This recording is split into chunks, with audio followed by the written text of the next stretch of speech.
So you were a TWIF. I was not a TWIF. I was not a TWIF.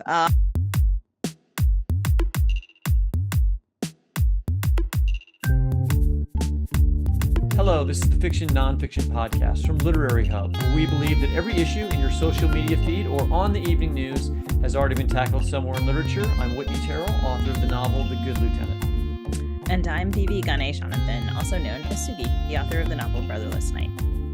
So thinking back on your grad school days, money is what I remember from my grad school days. We both went to the Iowa Writers Workshop for grad school, which is a very privileged place to study, but that does not prevent you from being broke. What was your financial situation in Iowa? Were you a TWIF? Okay, so first of all, a TWIF is an acronym for a teaching writing fellow, which was the best scholarship you could get at the workshop back in the day, although it wasn't exactly all that much money. So you were a TWIF. I was not a TWIF. I was not a TWIF. But I did get some money to teach. And that kind of, as I recall, by teaching, you became like an in-state resident, then you had in-state tuition, your teaching salary covered your tuition, blah, blah, blah. So that also was not a whopping amount of money, but it covered that. So what about you, Whiff? Were you a fancy pants TWIF? Did you just call me Whiff? It's my portmanteau. It's my portmanteau of win and TWIF. It's fine because we also know that later in this recording, because during the actual interview, which we recorded before this, I mess up and pretend that I think that you're a TWIF. Now you've told me that you aren't, so I should have remembered that. It's a note to future self that you guys are going to hear in a minute. Just rub it in and rub it in again. I was with the TWIF. But it was complicated because I didn't get any funding my first year, so I was like totally broke. Tended bar. Figured I would never, amount to anything. Wrote press releases for the university.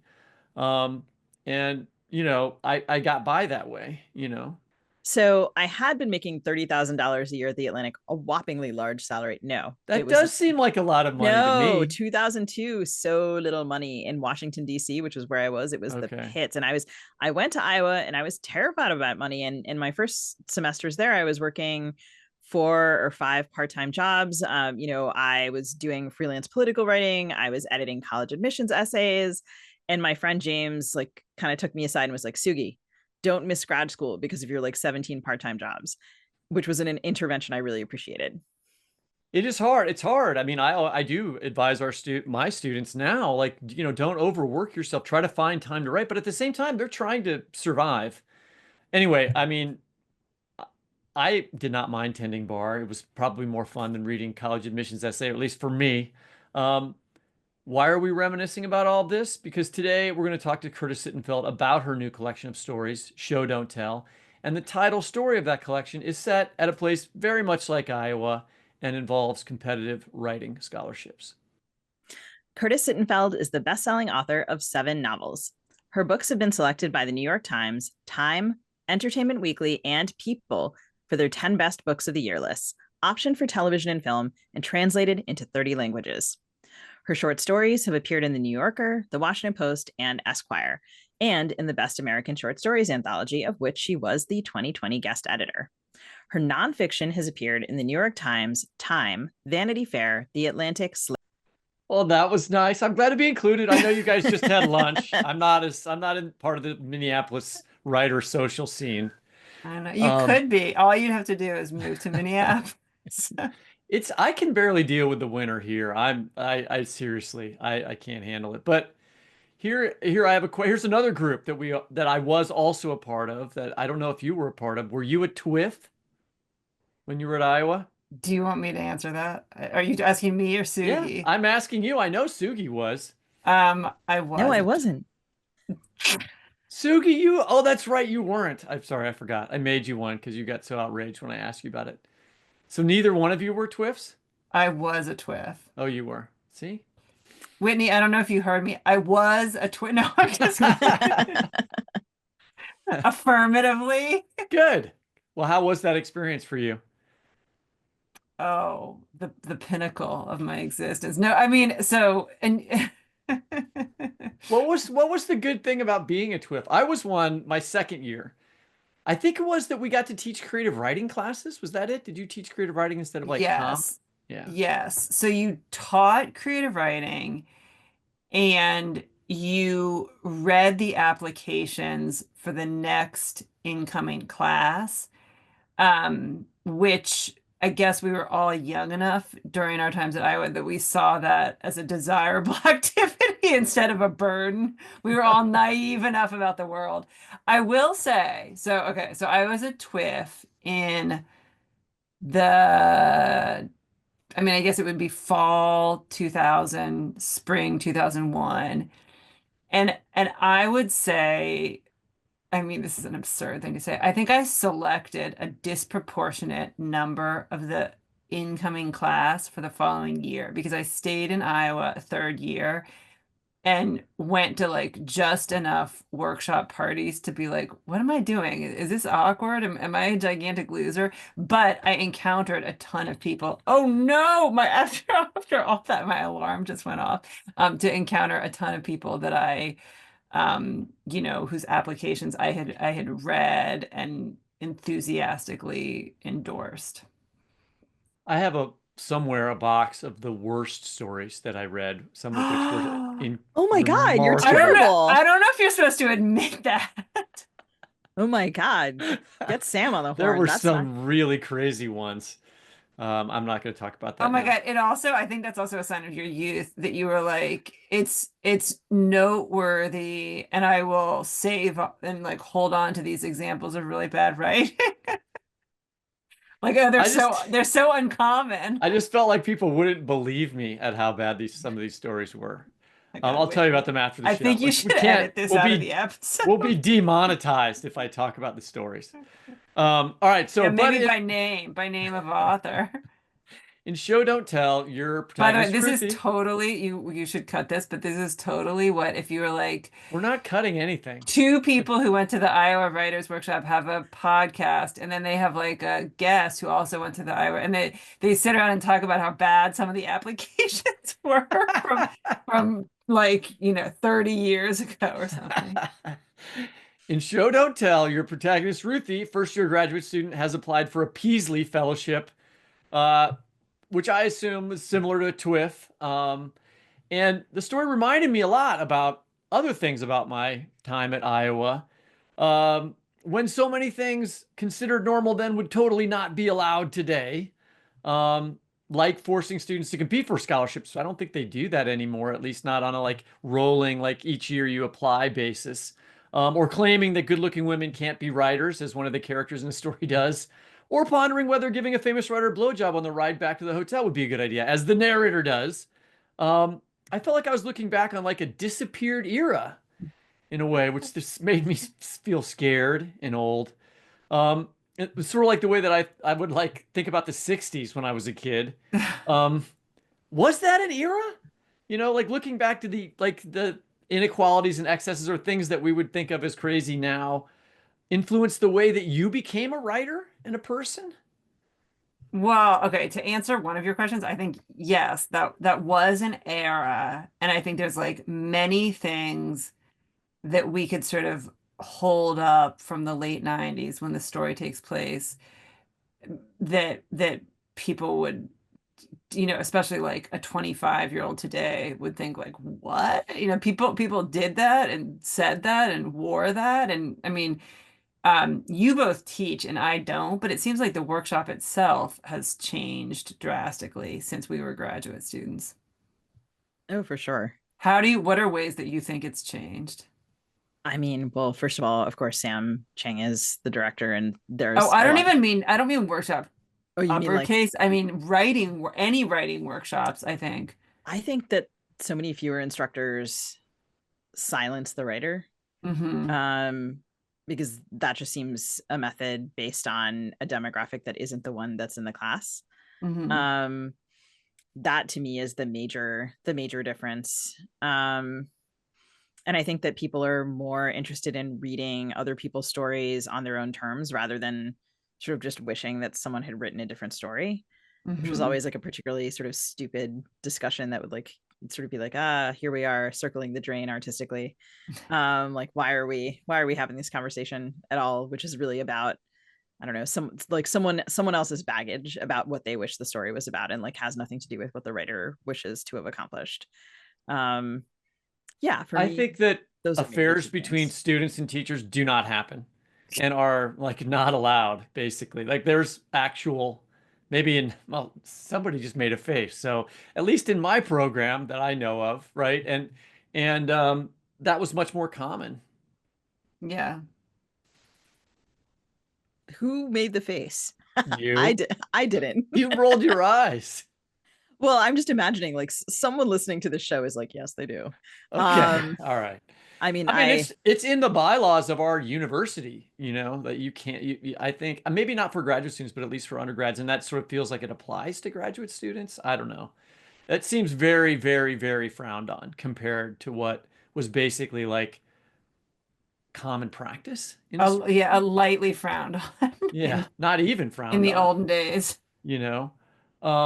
I feel like there's like a less sort of raw competitiveness, or at least overtly expressed competitiveness, and there's a lot of that in the story. Um, and it was wilder. The students Yeah. were crazier. We were crazier.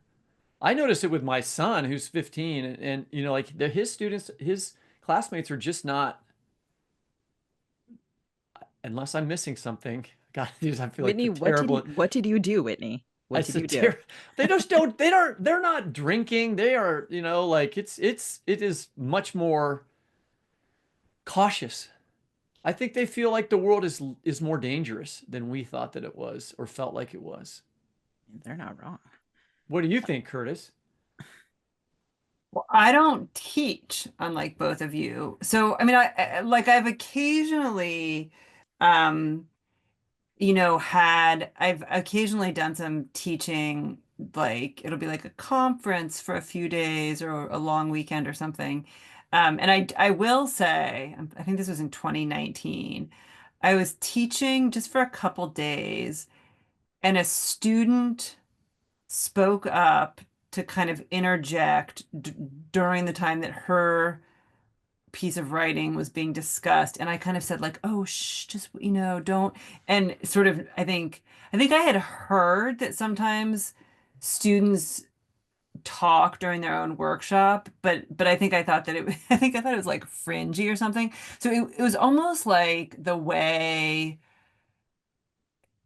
like I like almost like if you saw someone just like openly sneeze onto a table, and you might be like, "Oh, do you want to just sneeze into your elbow?" And like you would feel like you're kind of politely telling them something they should know so as not to embarrass themselves. Like I felt like that's what I was saying. And I think I actually watched in real time as she turned against me. I'll Well, say one other thing that's different is that uh at least at UMKC, which has been a very friendly place up until recently, you know, because of what the current administration is doing, I have a lot of, I almost always have trans students in my class.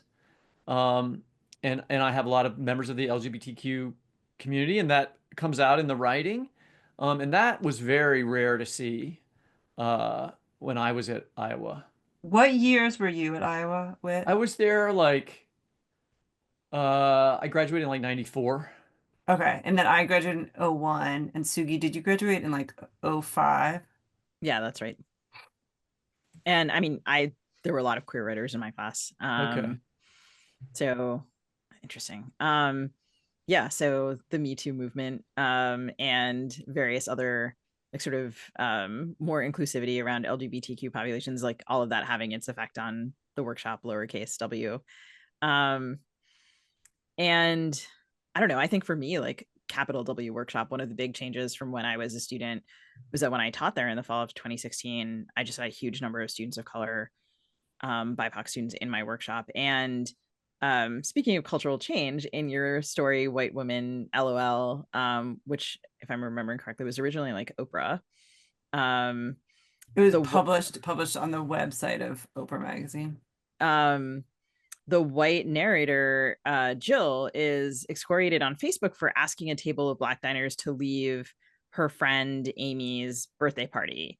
and Jill is suspended from her job with pay. And this seems like a completely familiar phenomenon. I can imagine just like a few years ago, identifying white women as Karens being a huge part of sort of social media life. These little snippets of people behaving in this way, kind of like going viral, not viral, as Jill would say, but even just within one's small circles. And now we're 6 weeks into the Trump era, and Trump has placed all federal diversity, equity, and inclusion employees on leave, is pressuring private companies to eliminate the kinds of DEI programs and beliefs that led to the narrator being suspended. Like the Enola Gay was trending yesterday on Twitter because the Enola Gay was like flagged for being called the Enola Gay. Like we live in Minneapolis, where Target has like totally caved and is not is getting rid of kind of all of the DEI related things it was putting in its stores. Have you been surprised by how quickly things are shifting in this way during the first weeks of the Trump administration? I guess I think yes and no, I think that things, I do, I guess I don't really think of it in terms of the pace of changing, but I think more in terms of like what's inside people that I do or don't know. And so like I think that when I was growing up, so I was born in 1975, and I think I didn't recognize it as such, but I think that it was like, my childhood coincided with like I think the greatest racial integration of American schools in history. Um, and like I think about when there are people who sort of, in 2025 very enthusiastically, openly express racist views, I think like, was that in you all along? And maybe at an earlier moment, you felt uncomfortable expressing it, or, and, now you've sort of been emboldened, or, you know, did some algorithm influence you so strongly that you went down a path of thinking you wouldn't have otherwise gone down? I don't know. I don't know what the answer to that. I mean, I think that there's data to suggest the latter, that people really are um, radicalized, obviously, by the internet in all sorts of different ways. But yeah, like I do think about social contagion, which can be positive and extraordinarily negative. In the story, there's this moment when like there's this section where Jill is encountering people maybe at the office after this incident has occurred, and one of them is a white man who says something like, well, they're really getting entitled, aren't they? And the way that you so accurately capture the ways people will speak in public, in private, and in that kind of like gossipy space in between, where people's circles alter how they speak, is just it's just incredibly well done. And I remember reading the story when it was online, and to revisit it in the collection, I was like, oh, I remember how this story kind of like was like, its accuracy is so painful, actually. So uh, the word that comes up a lot when people mention the story to me is cringe, like, which I think people mean as maybe a noun, a verb, and an adjective. But yeah, I mean, and I would even feel it when I would be proofreading the book. I think I would feel like a little queasiness in anticipation of reading that story. We're really doing a good job of selling the collection, aren't we? I mean, it's an amazing story. Like, so when you're writing a story that like makes you feel queasy, makes me feel queasy, and also like I 100% like couldn't stop reading it, right? I mean, it's such a like, what made you, can you talk a little about what made you want to write a cringe, like a story that you probably knew that was going to make you cringe? I mean, I think that I write stories about subjects that sort of like preoccupy or confuse me.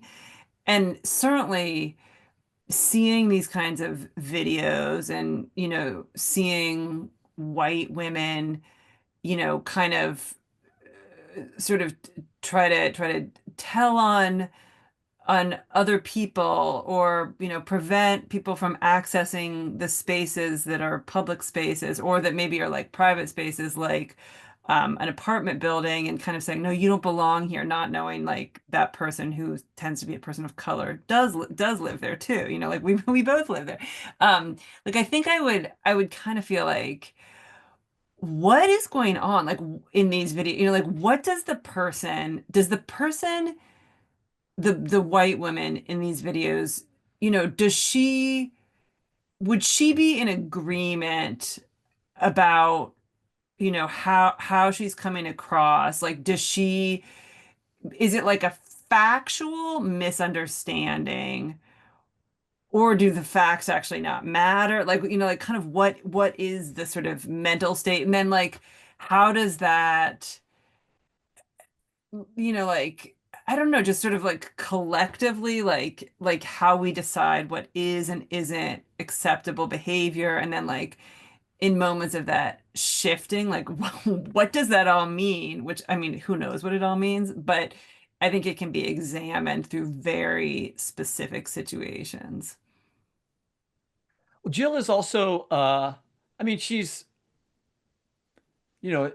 would consider herself a liberal, I think. I mean, she Hmm. has like Yeah. she's able to think through like what she did wrong and why she's being criticized, and not like just she doesn't react to it as though these she doesn't. I mean, now if she would have the option of like turning in her boss for taking for suspending her, I mean, she could prosecute people under the Trump rules. But what I noticed, there's a moment in the story where, I mean, she has a friend who's black, and one of the subplots is that this friend has lost their dog, and she keeps seeing it when she's jogging, and they end up talking about it.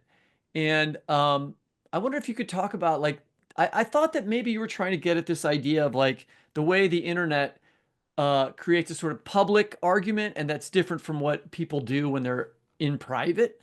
Because she is actually helping her friend. They have a good conversation, and then she asks, "Did you see the video?" And the friend just like shuts down. You know, I wondered if you could talk about your thinking in that scene. I mean, again, so I find myself often saying, like, people will kind of say, and I know you're asking a more sophisticated question than this, but people will kind of say, like, what's the message of this Right. story or this novel? And I'll Purpose kind of fiction is to say things that you can't say in this yeah, sentence, right? Yeah. yeah. That it's like, if it could be boiled down, then like I would have written an essay. So I think it is exploring some of the messiness and hypocrisy of being a person. And I think that's, I mean, White Women LOL, I think does that in a kind of extreme way, but I think a lot of my short stories do that. That just, and like also, almost no person and almost no character in my fiction is only one thing. Like Jill is, I would say, clearly in the wrong, but she's not she's not supposed to be in the context of her community. Like, she's before this, she's never been a pariah, or she's not like a clearly reprehensible person behaving reprehensibly. It's like she's a sort of average person who commits a racist act. And then like, how does she square that away with her own self-identity? But even, I mean, like I'm, frank about the fact that I'm politically liberal. And there's a story about the so-called like Mike Pence rule or Billy Graham rule, that, men and women shouldn't be alone together because they'll accidentally have sex. And which is obviously like sexist, heteronormative, etc. Um, but the protagonist in the story, um, thinks the rule is sexist and heteronormative, and then proceeds to sort of act in a way that reminds the reader of why the rule exists. So, I mean, it's again, like I think, I don't know if you guys find this, I find it hard not to be hypocritical in life. And I find it hard to be dignified. I think I, you know on both counts that I identify with this. One of the things that I think also is that I noticed in your writing in this book and everywhere is like your attention to what I call social norms, as opposed to political beliefs, you know. I mean, political beliefs are what we argue about on the internet, I think, you know, and social norms are undefined, you know, but they're really important to novelists. I wonder how you would define the term social norm for you as a writer, because you mention it in one of the stories, actually.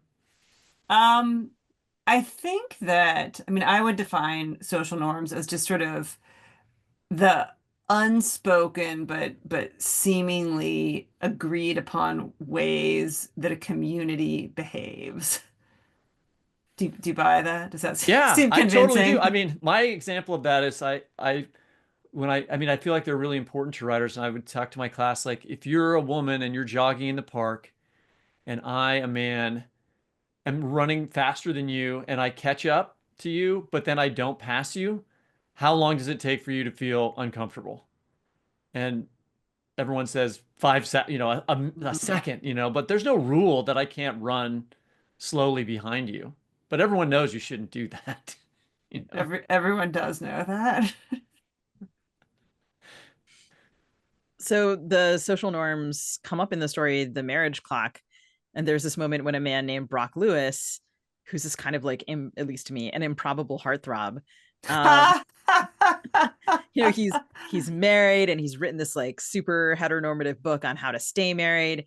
And he's gonna take the narrator out on his boat, and he's like, hang on, I'm gonna go get the sunscreen. And then there's this pregnant pause. I'm choosing my adjectives very intentionally here. And our narrator is like, her heart is a flutter. And she's waiting for him, and then he comes in, he puts the sunscreen on her, and it's this breach of, it's this intimate breach of the cultural norms of space, which the narrator talks about right after that moment. So I wonder if you could talk to us about that story, which is maybe one of my favorites in the book, and then if you would read that scene for us. Well, it's so funny. It's funny hearing you describe it because I think you're describing it completely accurately and yet like tonally when you're like, and then he's like, hold on, I'll go get the sunscreen. Because to me, it's really, it's like, you know, she's a executive at a movie studio in LA. He's this evangelical, you know, marriage advice book in author in Alabama. And she's like pretty sort of condescending toward him and kind of feels is like almost like rolling her eyes at the idea of herself in Alabama, and you know is like successful but hasn't, only prepares for the meeting really like on the plane on the way there, and is kind of like, you know, like refer, she and her assistant refer to this man as the homophobe to each other. And so then, so it's more like, it's not like she's like, oh, isn't he dashing? She's kind of like, oh, when we talk to each other, he's actually really like thoughtful and listens and asks questions. Like I ask him questions and then he asks me questions. So she's sort of more, it's not like she's like, ooh, he's hot. She's more like, oh, he's like a three-dimensional person who has some endearing qualities, even though I was totally planning to dislike him and be dismissive of him. So, okay, wait, should I, on that note, should I read? Yes, please. A minute later, he cuts the motor and ties the boat to a dock piling. He jumps out, and when he extends his hand to help her, in just the way he helped her into the boat, it's the first time she wonders if they're genuinely attracted to each other. The energy between them up to now, the flirting that kicked in from their initial moments together, it wasn't personal or specific. It was a reflexive acknowledgement that they both possess good social skills, but it didn't have to do with recognizing anything particular in each other. However, isn't it awfully unlikely that the author of The Marriage Clock would participate in person-specific flirting? And then, as they are walking up the almost white sand toward a grove of cypress trees and discussing a juggernaut film produced by her studio, he touches her bare left forearm with the tips of two fingers and says, "Did you put on sunscreen?" "I didn't," she says, "but it's pretty late in the day, right? And I don't burn that easily." Oddly, as she is speaking, he has not removed his fingers from her arm. "Being on the water, I'd recommend it," he says. "Hold that thought." He walks back toward the boat, and as she stands there, she abruptly has a feeling she hasn't felt for a long time, of lying in a bed with a man you're not yet sick of, when your clothes are partly or completely off, you've been kissing.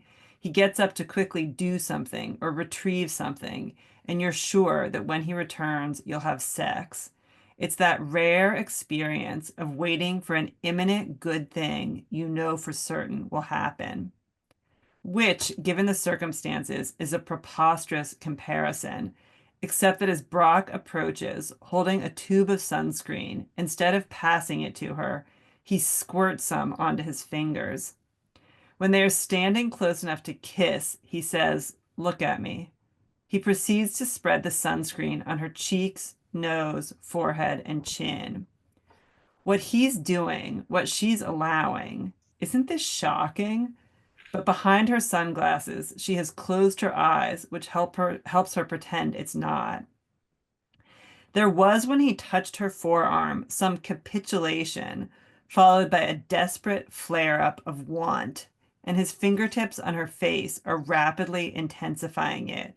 She feels like an animal lying on its back with its belly exposed, purring.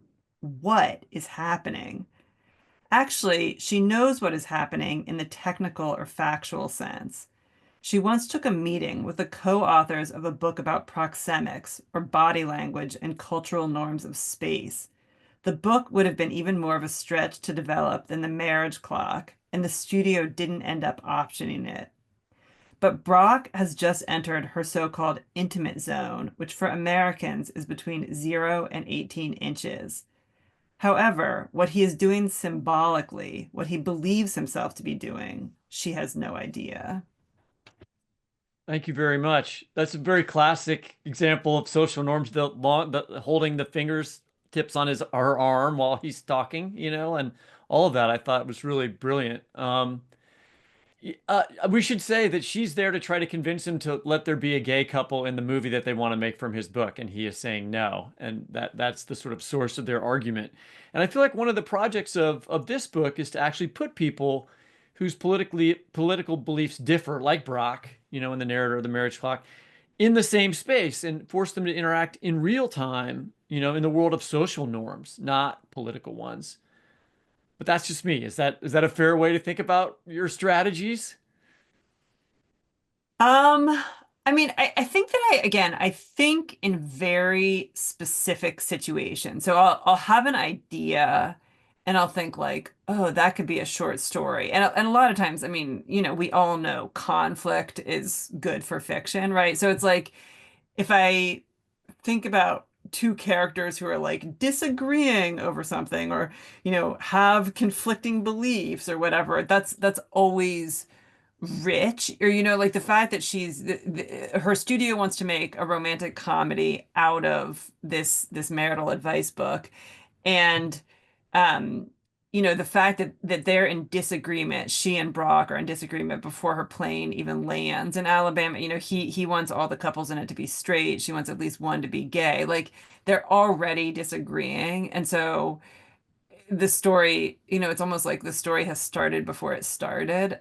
So it's like I think I'm drawn to situations that explore different human dynamics. Like I don't think that I have so much of a sort of guiding philosophy of like I like to write about such and such. I mean, I can see the patterns in my own writing over the years, but I don't it's it's a little more unintentional than intentional that those patterns exist.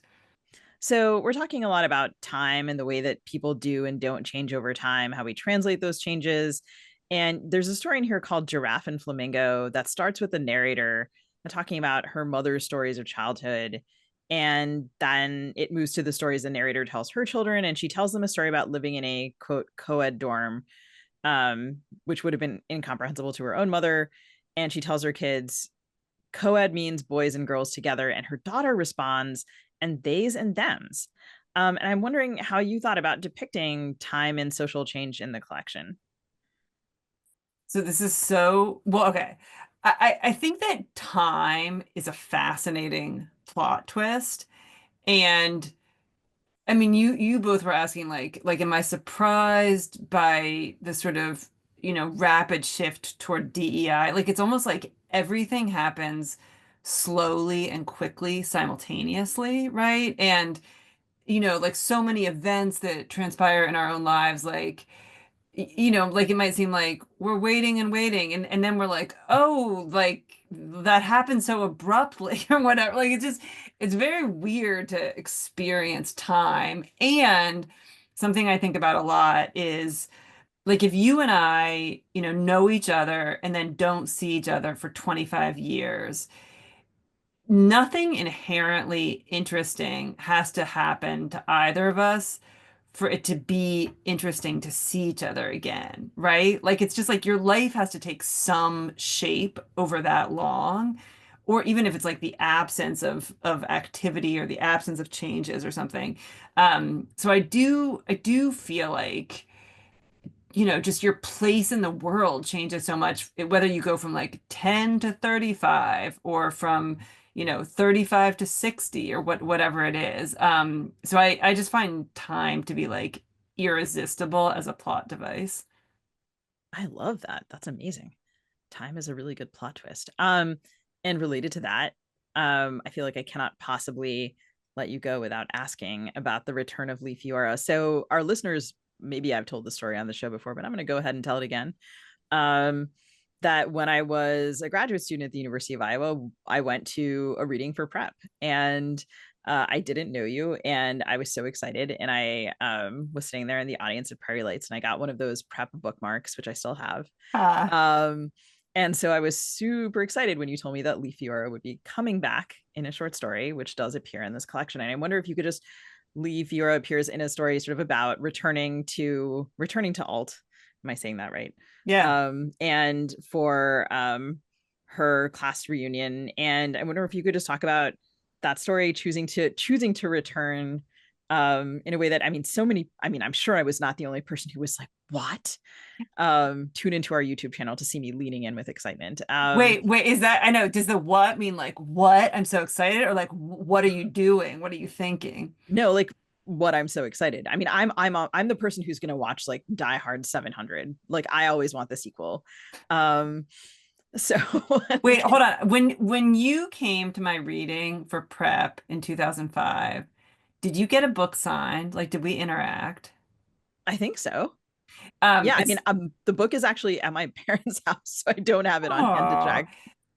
actually, something really sweet on my book tour for Show Don't Tell is like there'll be a fair number of women who come through and they have a copy of prep that looks like it's gone through like a washing machine, and they're kind of sheepish about it, and they say, this is my copy from when I was like 15 years old, will you sign it? And now these are like 35-year-old women, and it's very touching.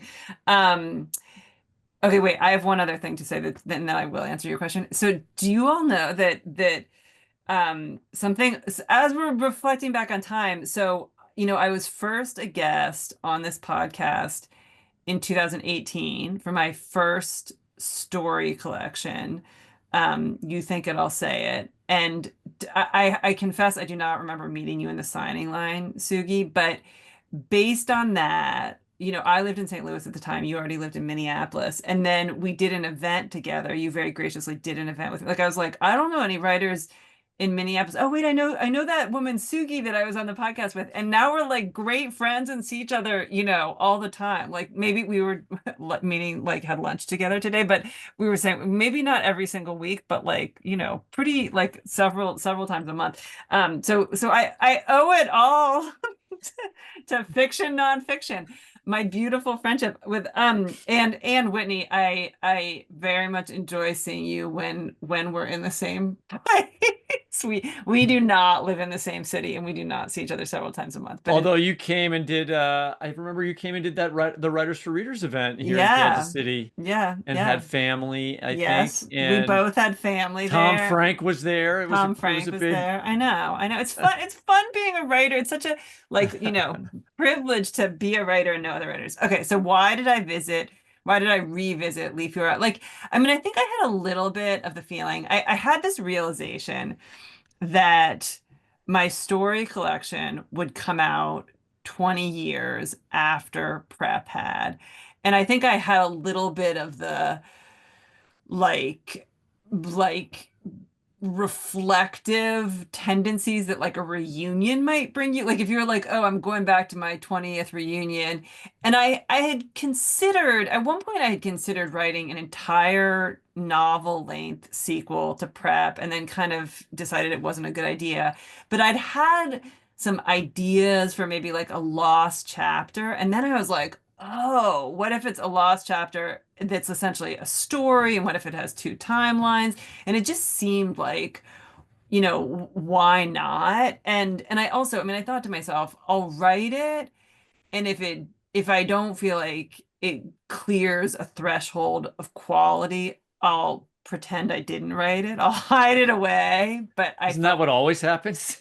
isn't that the definition of being a fiction writer? Like no, I never wrote a novel about that. Like, there's not like 150 pages about, blah, blah, blah, blah, blah, sitting in a pile next to me.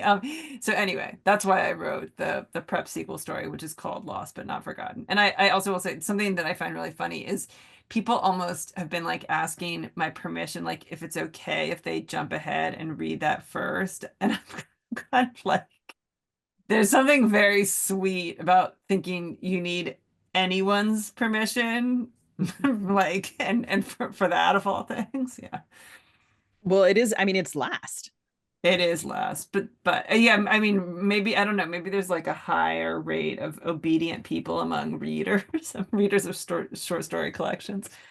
I'm a shameless skip to the end person when I can't stand it. And yeah, I think that's really funny that people are asking your permission. That's very sweet. It was really lovely to revisit that character, and also in that way to like revisit. I think the other thing is like, you were kind of thinking of it is like a little bit of a reunion, and I think for me it was like a way to remember the kind of reader I was when Prep came out.